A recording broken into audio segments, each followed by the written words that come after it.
جب ہم نماز پڑھتے ہیں تو ہم ایک قبلہ اپنا پہلے سیدھا کرتے ہیں. قبلے کا مطلب آپ کی زندگی کا روڈ میپ. قرآن میں اللہ کہتا ہے کہ میں نے تمہیں کسی مقصد کے لیے پیدا کیا. ہر انسان کو اپنا مقصد ڈھونڈنا ہوتا ہے. جو مقصد ہوتا ہے وہ یاد رکھیں ہر انسان کی وہ دل میں ہوتا ہے, دماغ میں نہیں ہوتا. دماغ جو ہوتا ہے وہ اور چیز سوچتا ہے, دل اور طرف جاتا ہے. آپ کا کام ہے کہ جو میرا دل کہہ رہا ہے دماغ کو اس طرف لگاؤ وہ کرنے کے لیے. میں نے اپنی ساری زندگی صرف اپنے دل پہ گیا ہوں. 9 سال کی عمر میں فیصلہ کیا کرکٹ کھیلنا ہے.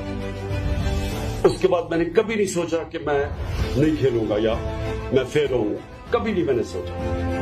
وہ میرا قبلہ بن گیا. پھر اس کے بعد ہاسپٹل قبلہ بن گیا کہ میں نے اب یہ کرنا ہے.